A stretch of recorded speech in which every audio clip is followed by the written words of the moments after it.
Selamat datang di podcast Hantu Pemasaran. Selamat datang di podcast Hantu Pemasaran.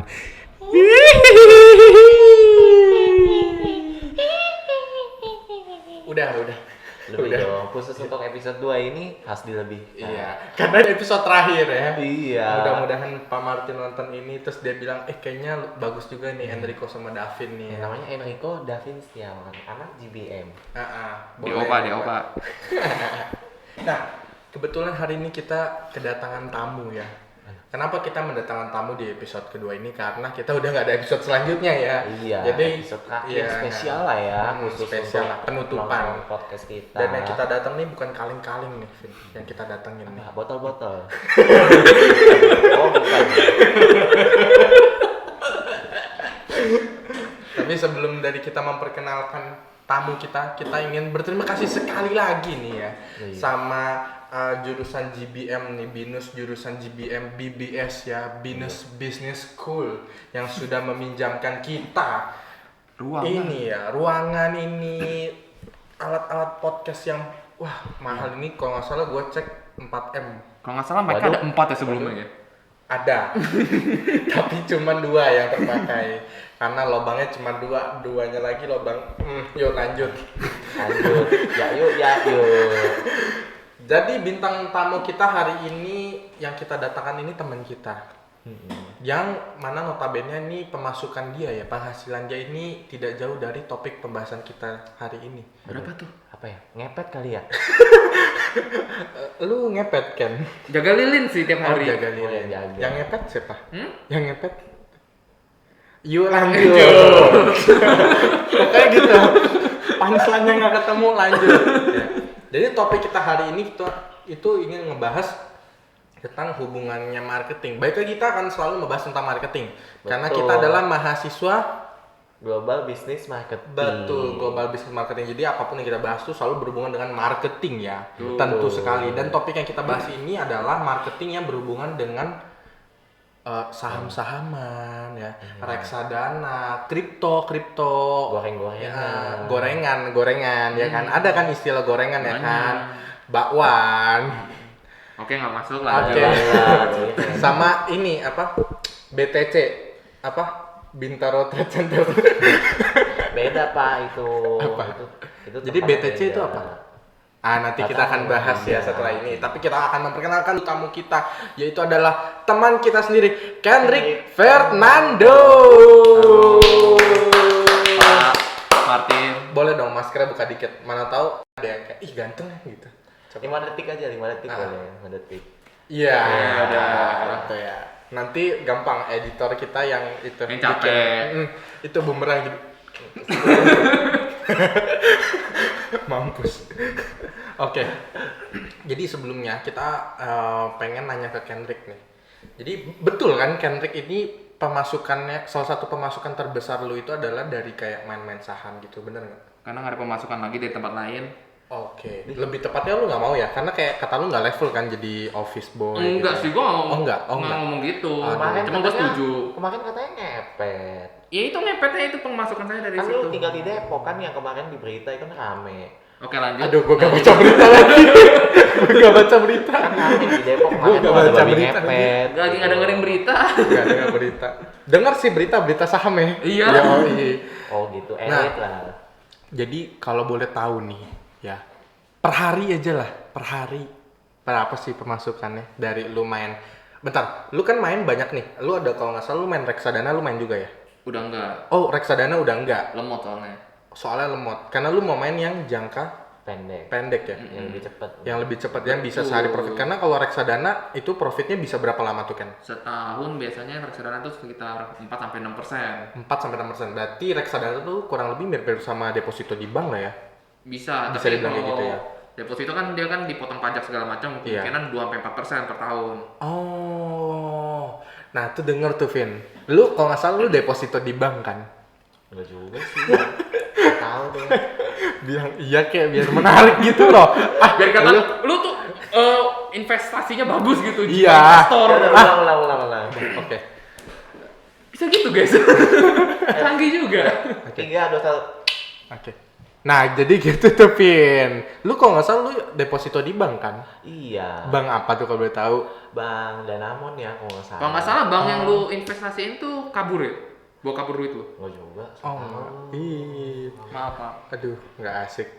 Ayo lanjut yuk. Lanjut yuk. Jadi kalau seandainya nih buat teman-teman nih, mungkin ini agak melenceng sedikit dari marketing, tapi tetap ini informasi ya buat teman-teman. Jadi kalau seandainya deposito di bank itu per tahun karena udah dipotong pajak kurang lebih dapatnya 2 sampai 4% ya. Betul. Tapi kalau di reksadana bisa 4 sampai 6%. Reksadana pasar uang. Reksadana ada pasar banyak uang. jenisnya. Ada Oh. reksadana Ada banyak jenisnya Apa tuh? reksadana. Ada apa aja tuh? ada reksadana pendapatan tetap, reksadana saham, sama reksadana pasar uang, sama campuran, reksadana campuran. Bedanya apa nih? Google. Tolong Google ya. Google, jangan manja. Tolong. Tapi intinya dari semua reksadana itu Yang paling aman itu reksadana pasar uang. Paling aman Pendapatan reksadana tetap. pasar uang. Kemungkinan bisa sampai 4 sampai 6% tadi ya. tahun itu. Tapi kalau seandainya yang lain-lain bisa lebih dari 6% bisa reksadana. lebih, malah bisa setahun bisa turun minus. Oh, gitu. Jadi buat teman-teman nih, mungkin kalau buat yang pemula kalau seandainya mau masuk belajar main saham, masuknya reksadana pasar uang ya. Yang 4 sampai 6% itu gitu. Nah, itu biasanya buat jangka panjang nggak sih kalau reksadana gitu ya? Lebih buat yang mentalnya nggak kuat. Sambil buat tabungan juga kali ya. Yang ya pengen kan? kerja tapi terus duitnya diinvestasiin terus dia diem aja gitu. Kerja di tempat lain ngumpulin duit. Jadi buat kalian yang bilangnya kalian, aku lebih suka reksadana, bohong Anda malas ya. Enggak gitu. Oh, Mungkin enggak. dia sibuk. Aduh, Dia sibuk. salah ngomong nih gue. Sibuk di pekerjaan lain Oh, gitu. iya. Positif dong, kita nggak boleh negatif. Oh iya, Ini benar. investasi. Benar. Mungkin orang sibuk ya kan. Profil kerjanya resikonya banyak. beda-beda tiap orang. Oh, jadi gue juga sering denger nih kalau dalam saham reksadana segala macam tuh ada yang namanya profil resiko. Betul. Nah, profil resiko kan kalau nggak salah ada 3, ada rendah, ada yang sedang, ada yang tinggi. Bedanya apa aja sih? Kalau yang tinggi itu jadi bisa masuknya ke reksadana. Kalau di reksadana ya, kalau di reksadana masuknya yang saham. Soalnya dia terlalu volatile, jadi naik turunnya agak cepet. Tapi kalau jangka panjang minimal 5 tahun atau 10 tahun pasti untung. Pasti harusnya. untung. Tergantung manajemen investasinya. Oh, jadi gitu. Lu udah pernah nyoba reksadana belum, Vin? Waktu itu ada rencana mau sih, cuman sampai sekarang Belum. Nah ini Nah. kebanyakan anak muda zaman sekarang tuh nggak melek investasi, dia selalu mundur-mundur. Saat dia udah tua dia menyesalinya. Coba ke umur 20 ke investasi. Iya, ajarin dong. Kebetulan gue udah pernah nyoba reksadana, Vin. Gue nyoba reksadana waktu itu di salah satu aplikasi e-commerce namanya Bukalapak. Iya. Nah, Baru denger. ada kan nggak boleh nyebut sponsor. Oh, iya. Kan Binus Kita dekat tidak sama disponsori, Tokped. makanya Kayak tok kita gitu tutup ya. Iya, Binus kan ininya sama Tokped. Heeh. Jadi aku nggak boleh ngomong. Jadi nggak boleh yang ngomong lain. support gitu ya. Nggak boleh sapi. Nah, jadi waktu itu kalau gue nyoba beli reksadana di Bukalapak itu. Nah, karena gue masih takut orang tua gue juga nggak ngasih, gue waktu itu naro berapa juta ya? Sombong lah langsung ngomongnya. 50.000, 50.000, Ternyata juta om. enggak 50.000. Gue taruh 50.000. Gue diemin tuh ya sampai kelupaan, nggak gue cek. Pas gue lihat, oh udah mau 1 tahun nih, gue buka dong, nambah Jadi 51.000. 50.900. Oh, dikit lagi sama 1.000 itu setahun. Turunin lah ya dari 1.051. Bener itu. Kalau tapi dihitung kan tapi sekitar- ya tapi bayangannya seperti itulah ya. Itu kan ya jelas kecil, gua juga naruhnya kecil dan juga gua main yang profil resikonya rendah ya kan, jadi ya pasti pemasukannya juga nggak besar-besar amat. Ya Betul, kan? ada Beda. juga teman gua di teman kampus kita sekelas malah. Oh iya. Namanya udahlah nggak usah sebut. Oke. Itu Sensor saja. nyoba-nyoba kripto. Nyoba-nyoba tahun kripto. lalu 2020 kan kripto lagi crash tuh. Iya. Bitcoin sampai harganya $5.000 atau $7.000 gitu. Waktu Covid ya. Betul, pas awal dia masukin tuh iseng 50.000. Iya. Terus harganya makin turun. Terus dia bilang, "Ya udahlah bayarin aja, lupain aja." Iya. Kemarin pas kripto lagi harga 50.000 sampai $64.000, Iya. dia ngecek 50.000 jadi 500.000 gitu. Seneng dia. Wow. Terus dia masukin lagi gede. Harga turun. Jadi Tapi itu, beli dan lupakan tuh penting. Beli dan lupakan tuh penting juga ya. Tapi harus beli di mana? Oh, Kita harus tahu. Betul. Jadi harus banyak baca juga lah ya. Jangan kita cuman mindsetnya mikir kalau mau investasi. Memang kalau orang yang ngerti investasi itu pasti cuannya bakal gede banget ya. Betul. Profitnya bakal gede banget. Tapi jangan kita lihat profitnya, tapi kita lihat prosesnya, bener nggak sih? prosesnya. Karena kalau kita nggak lihat prosesnya, kita cuman mikir mau profit gede, ikut-ikutan orang beli, yang ada malah rugi ya nggak? Bisa. Bisa Kalau hoki banget. mungkin untung. Bener ya. Aduh, jidat aku gatel. Garuk. Random banget nih ya. Mohon maaf nih, garuk dikit ada daki. Oke, nah. Oke, jadi tadi kita udah ngebahas reksadana, which is yang buat pemula lah ya, buat Buat orang yang masih awam lah. masih awam lah ya. Yang masih kurang Nah, ngerti. selanjutnya itu kan dulu lu pertama kali lu juga mainnya reksadana. Awal reksadana. Awalnya Enggak, reksadana. Awal kripto dulu di 2017 akhir bikin akun. Di 2017 berarti itu lu baru punya KTP lah ya, kurang lebih 2017 itu ya. Iya. Wow, dulu tuh gua 2017 akhir tuh gua masih minum susu ultra. Dia pediasur. Iya, masih Buat ibu hamil biar dong. tinggi soalnya. Hai lo dong. Iya. Oh, kita sebut semua merek aja sekalian yuk. Iya boleh. Denkau tolong masuk ya. Kalau Denkau masuk kita bikin episode 3 Iya, bener. bareng Kenrik juga. Tapi dia nggak ikut. Oke, Oke, lanjut. Nah, 2017 akhir lu pas pertama kali bikin account lu coba main kripto. Itu dan gue nggak ngerti apa-apa sama sekali. Lu nggak ngerti apa-apa. Nggak ngerti cara analisa teknikal, fundamental pun. Kripto kayak fundamental tuh rada kurang bisa sih. Kalau di saham mungkin bisa buat gue sendiri, opini gue aja. Iya. Jadi 2017 tuh harga Bitcoin tuh lagi di ujung pucuk-pucuknya. Dan gue mulai di 2017 akhir. Dan 2018 dia mulai turun, beberapa bulan baru lanjut naik. Sebentar doang nggak nyentuh harga tertingginya. Nah, di situ gue mulai loss gede. Wow. Oke. Lumayan lah. Jadi pertama kali lu main kripto itu bukan profit, malah loss ya. Pertama kali lu main. Pertama pasti loss. Nah, kalau boleh tahu berapa besar loss lu? Pertama kali lu main. Pertama kali, dunia kalau pertama saham-saham kali gitu, gua gitu. kalau estimasi 2018-nya aja ruginya. Oke, berapa? Sekitar puluhan juta ada. Puluhan juta. Wah, gokil. Berani juga ya.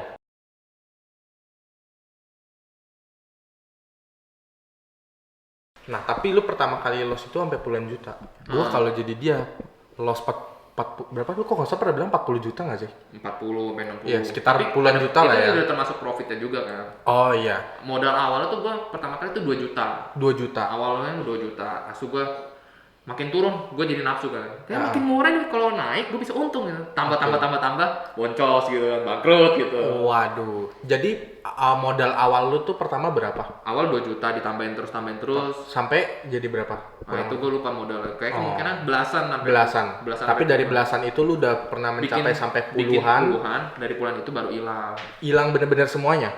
Wow. Wow. Delisting dia. Gokil. Dihapus dari bursanya. Dan sekarang tuh maksud gua kalau di posisi lu pada saat itu gua hilang sampai puluhan juta itu, sampai 40 sampai 60 juta itu, gua pasti bakalan Spot drop jantung. banget gua.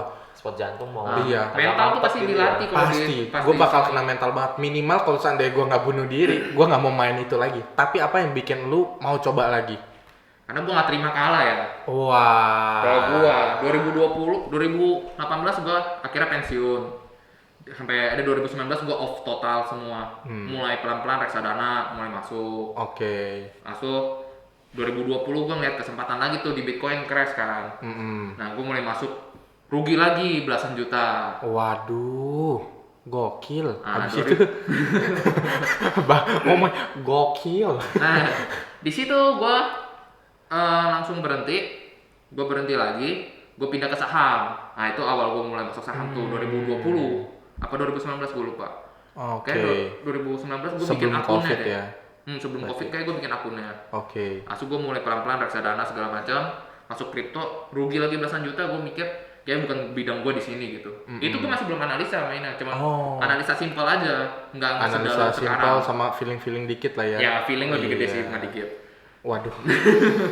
dan sebenarnya main feeling itu yang agak berbahaya sebenarnya. Itu spekulasi itu yang paling bahaya. Lu berharap kayak Dogecoin harganya kan 0, berapa dolar gitu. Iya. Berharap jadi $1. Kalau gue jadi $1 tuh udah berapa kali lipat tuh untung gue gitu kan. Iya, betul. Jadi orang-orang tuh di brainwash buat spekulasi, buat instan kaya. Betul. Gue yakin Dogecoin pasti $1, gue yakin. Tapi nggak tahu kapan. Nggak ada yang langsung naik itu nggak bisa, dia pasti naik turun. Dan jadi buat teman-teman juga nih, kalau seandainya yang kalian tuh masih istilahnya rada-rada buta, yang masih ngandalin feeling, mending ditahan dulu ya, jangan main dulu ya. Mendingan investasi ilmu dulu deh. Investasi ilmu dulu itu penting banget nih. Karena bener-bener gue juga pernah nyoba nih, kan gue suka nanya-nanya lu juga nih kan. Iya. Nah, gue sering nanya-nanya Kendrick ini dan gue itu rada bingung juga kan. Dan gue tanpa ngebaca sama sekali, tanpa nonton YouTube, tanpa nanya orang, tanpa lihat pengalaman orang, tanpa baca ilmu sedikit pun, itu bener-bener buta aja gitu, ya nggak sih? Kayak kita cuman ngandelin cuman sedikit-sedikit doang. Cuman doa doang yang bisa. Kita cuma berharap doa, Tuhan tolong bantu kita supaya profit gitu. Iya. Tuhan juga kalau bisa ngomong langsung ke kita. Ya lu investasi ilmu dulu gitu, jangan mau enak doang gitu. Nah, denger Vin, investasi ilmu dulu Vin. Iya, Gua iya. lihat dari tadi lu cengok doang. Kan saya dengerin Pak. Cuman gua doang nih usahanya Saya nih. dengerin Pak. Saya kan juga belajar. Oh, di oke. sini. Nah, dari Davin sendiri kira-kira ada yang mau lu tanyain nggak? Kayak pengalamannya Kendrick gimana? Sampai tadi kan Kendrick katanya rugi sampai bermiliar-miliar. Ya, Ada nggak yang pengen lu tanyain gitu? Kenapa dia bisa rugi sampai bermiliar-miliar lu? kayaknya lu yang langsung nanya deh, nggak perlu dia. Tadi gua udah nanya ya. Ada. Apa pertanyaannya? Kalau rugi sakit gak sih rasanya? Mental gue sih udah kuat ya, karena kalau kata orang mental gue udah putus gitu sarafnya. Jadi udah siap. Udah putus. Dan emang salah gue juga waktu itu lossnya. Gue langsung greedy, berandai-andai. Kalau ini harganya segini, gue bisa untung $1 juta gitu. Jadi gue masukin 2M, langsung hilang jadi 200 jutaan Waduh. dalam 2 minggu. Waduh.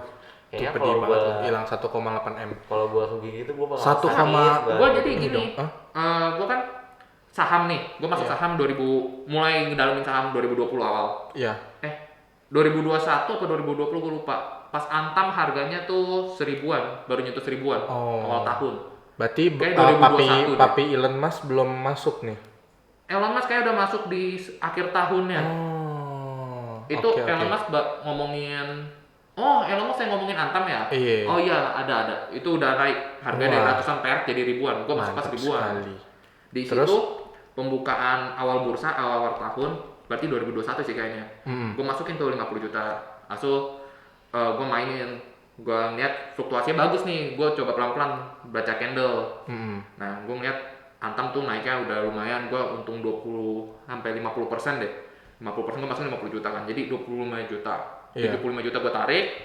Terus harganya turun lagi, gue masukin lagi. Terus gue ngeliat kok ngandelin fluktuasi tuh enak banget gitu naik turunnya gitu kan. Nah, dari situ gue udah mulai jiwa tradingnya udah mulai keluar lagi gitu loh. Waduh. Nah dari situ gue masukin nih, gue ikut seminar Ellen May gitu, dia investor saham ya, terkenal banget.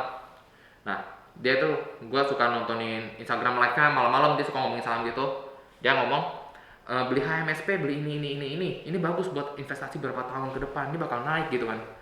Terus gue bilang, gue ngeliat setahun dia ngincar cuma 10%. Kalau di saham biasanya gitu orang kalau investasi ya, soalnya kan lebih gede daripada deposito. Iya. Terus gue ngeliat kayaknya lebih untung kalau gue ke kripto lagi. Akhirnya gue cabut semua saham gue cut loss semua, ada rugi berapa juta sih.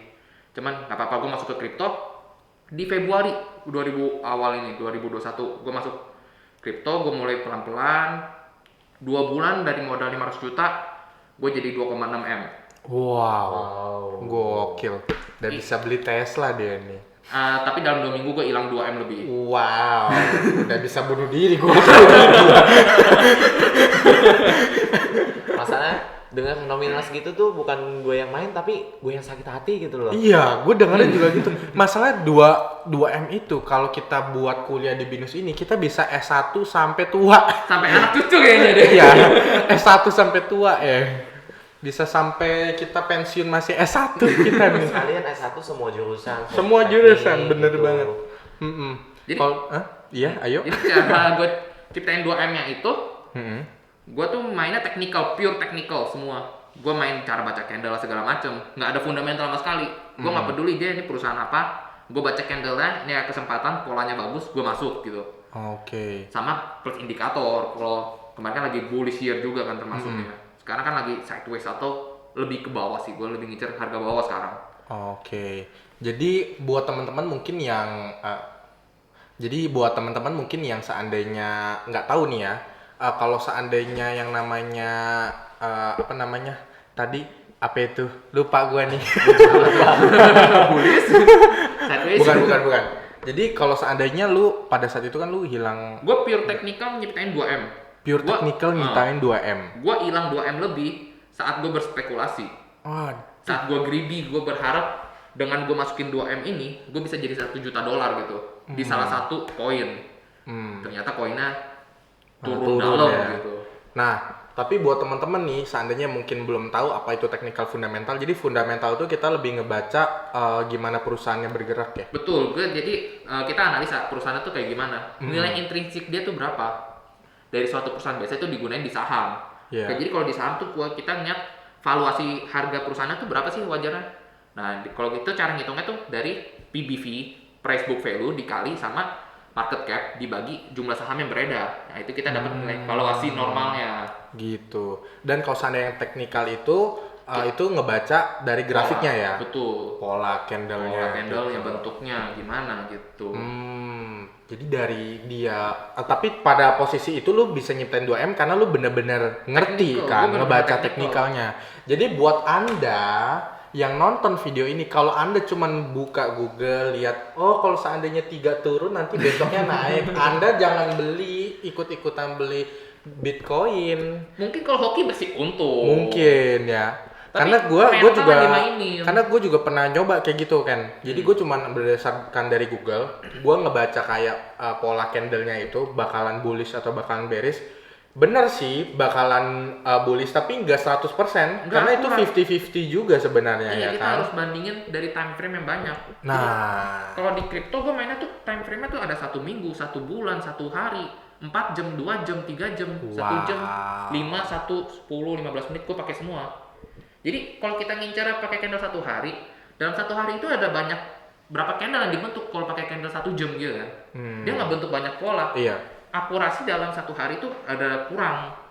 Maka kita harus nyoba semua time frame yang kita pakai, multiple time frame dalam analisa teknikalnya. Oke.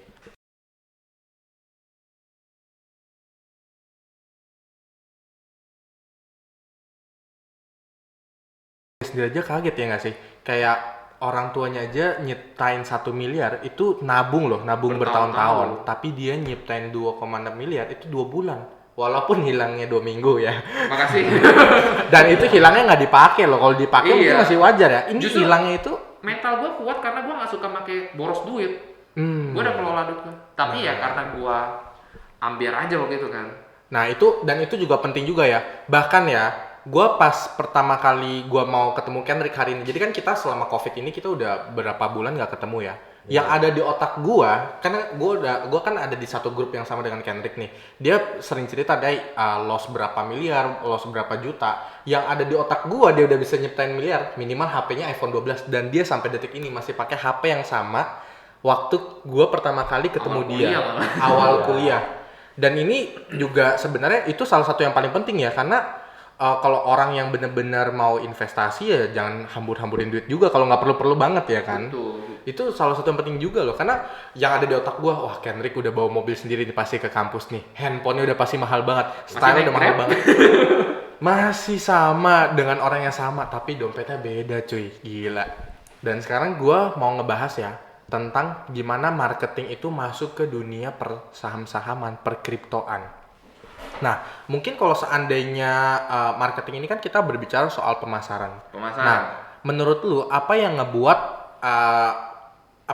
kan platform-platform dari jual beli kripto ini banyak kan, aplikasinya banyak, bahkan kayak perusahaannya pun banyak ngejual sahamnya kan. Menurut lu gimana sih cara mereka tuh bisa memasarkan dia punya saham gitu loh? Sampai pada akhirnya tuh orang bisa beli sampai berlot-lot gitu loh. Kalau di saham lot ya, kalau di kripto kan koin sebutnya. Betul. Jadi mereka promosiin, kayak Dogecoin itu yang promosiin sampai yang promosiin orang terkaya di dunia, orang terkaya di dunia, Elon Musk. Dia tuh forward looking dalam investasi. Dia udah kerjasama sama Dogecoin tuh dari 2017 atau 18. Dan dia baru pom-pomnya sekarang. Pom-pom tuh istilahnya aja buat di panas-panasin orang gitu. Tahun-tahun ini baru kena gitu. Dipanggang gitu lah ya. Dari harga Dogecoin tuh gue Gue ingat banget 2018 tuh gue beli harganya 40 perak. Wow. Sekarang kemarin sempat 10.000 atau 9.000 gitu. Buset. Berapa kali lipat? Berarti itu sekitar 250 kali lipat ya. Gokil. Gimana cara orang tuh promosiinnya? Exchange yang lu bilang tadi, kayak di Indonesia tuh ada, sebut ya, Indodax, toko kripto. Di luar negeri ada Binance, ada Huobi, banyak banget gitu. Iya. Indodax tuh market leadernya exchange kripto di Indonesia. Kalau saham tuh ada Mirai Asset. Sekarang yang lagi gempar-gemparnya tuh Ajaib gitu kan, banyak promo, dipromosin sama Han Ji Pyong gitu kan. Iya, iya. Nah itu cara promosinya mereka. Mereka gunain startup lagi booming. Mereka manfaatin itu. Han Ji Pyong, dia jago investasi. Padahal kita nggak tahu aslinya kan. Iya, Itu cuma betul film banget. kan. Betul banget. Cuman orang-orang yang nonton itu udah ke brainwash supaya Iya. dia mau Han Ji Pyong tuh jago investasi. Ajaib manfaatin itu. Jadi siapa brand ambassador tuh Han Ji Pyong. Orang-orang lihat ini kesempatan nih, ini bagus nih gitu kan. Iya. Tapi emang buat Ajaib tuh emang buat orang awam tuh enak banget. Tapi kita tidak disponsorin sama Ajaib. Ditunggu ya Ajaib ya di bawah sini kontak juga. Ini sebenarnya mungkin buat ketuanya yang punya CEO-nya Ajaib. Sebenarnya mukanya dia mirip sama Han Ji Pyong. Kalau jatuh. Enggak ya. Jadi cara dari perusahaan-perusahaan kripto, perusahaan saham ini memasarkan sebenarnya kurang lebih sama ya dengan perusahaan bisnis pada umumnya ya kan. Semua bisnis ujungnya apa yang kita cari? Untung, profit, itu doang. Jadi sama. Jadi sebenarnya tuh maksud gue tuh gini. Tadi kan lu sempat bilang bahwa beberapa kayak perusahaan saham itu promosinya sama Elon Musk, orang terkaya di dunia gitu. Enggak, salah satu koin gitu. Salah satu koin gitu kan.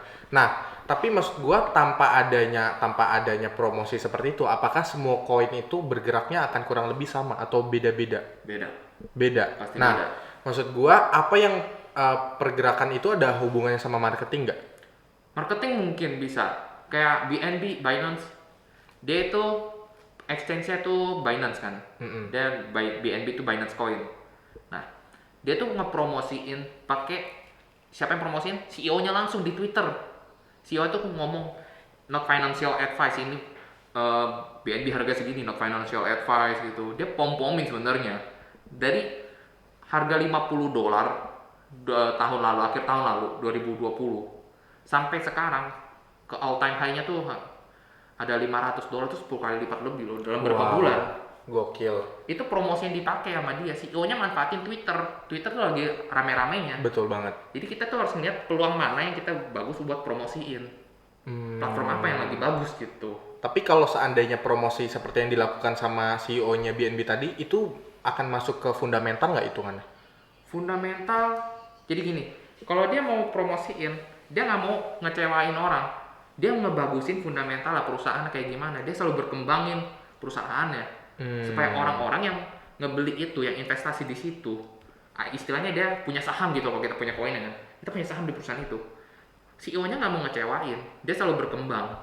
Dan saat harga turun, CEO-nya juga ngomong, kita tuh forward looking.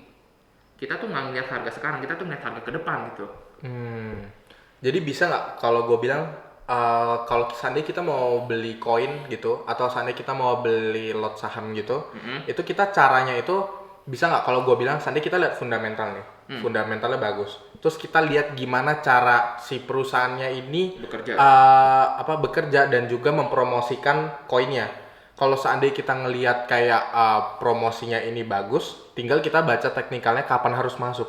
Itu bisa. Tapi kalau pakai fundamental, kita lihat Unilever, UNPR, sahamnya. Harganya turun terus. Kenapa? Fundamental bagus. Produk kita sering pakai, lihat di mana-mana gitu. Betul. Kenapa turun? Kenapa? Karena nilai intrinsiknya, kalau kita lihat price book-nya, kita ngeliat nilai intrinsiknya, kita cari tahu valuasinya normalnya, itu udah kemahalan. Secara teknikal, dia udah nggak butuh pola head and shoulder, itu pola pembalikan arah. Iya. Dan targetnya gue nggak cari sih, soalnya gue nggak masuk Unilever juga kan, jadi gue nggak peduli. Jadi kalau ada yang nanya doang, gue baru analisain, gue bantu temen gue. Soalnya gue tahu rasanya hilang duit tuh gimana, dan gue nggak tahu apa-apa, gue tahu rasanya. Betul banget. Kenapa gue bikin grup itu free, gue ngebantu temen gue doang yang gue kenal gitu kan. Mantap sekali. Soalnya kena mental tuh diobatinnya paling susah dalam psikologi. Iya. Dalam trading tuh 95% tuh psikologi, 5% skill.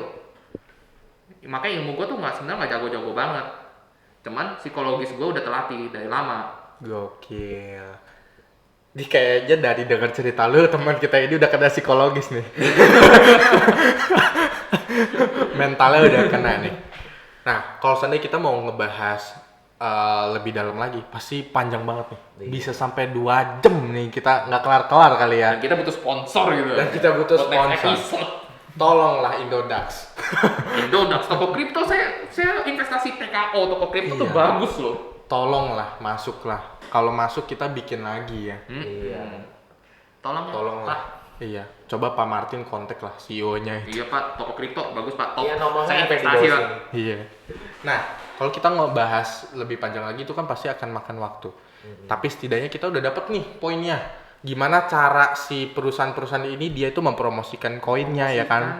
Basicnya sebenarnya sama aja kayak bisnis-bisnis biasa ya nggak sih? bisnis sama. Gimana cara marketingnya semua sama, tapi manfaatin peluang. betul memanfaatkan peluang. Gimana kayak tadi tuh Ajaib pakai Han Ji Pyong ya kan? Itu sebenarnya cara marketingnya itu di luar dari gimana cara kita beli saham-sahamnya ya kan? Tapi kalau kita mau nanya marketingnya gimana, ya sama aja kayak bisnis biasa ya nggak sih? Bisnis itu yang terkenal tahu goreng doang, tahu Betul. bulat, terus minuman boba. Betul Itu sekali. udah dari lama, hop.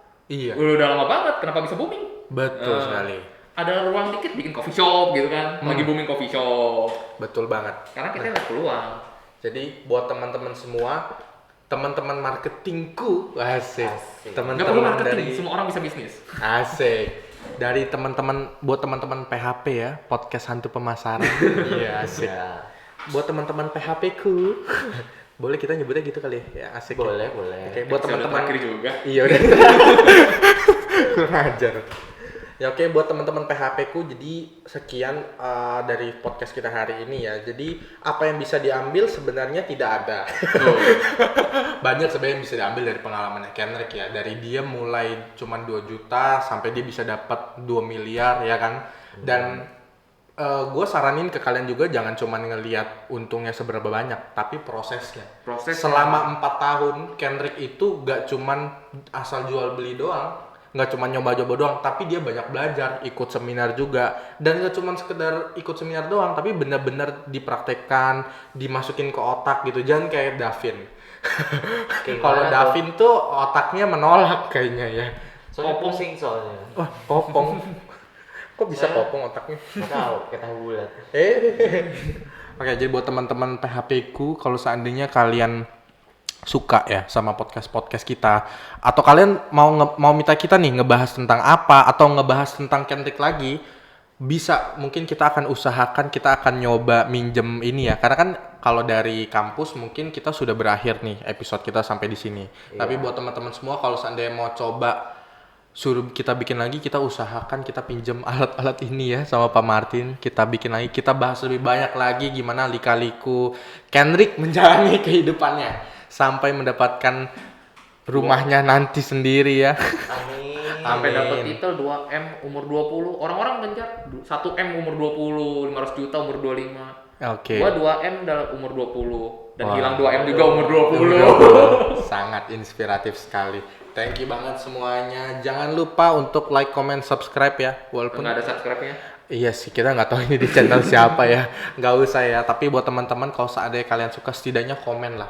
Kalau kalian nonton, komen bilang kayak apa. Wah, sangat inspiratif sekali kak. Wah, bikin Mau lagi lagi dong dong, kak. mau Gitu. lagi Mau dong, lagi Kak. dong gitu ya. Setidaknya jangan cuma nonton diem aja ya kan. Iya. Capek gue, tau nggak lu? Capek Promosiin batin, ke sponsor. sakit batin gue ini. Dan juga sponsor juga kalau bisa ya. Toko kripto tolong. Oke. Thank you semuanya. Dadah. Dadah.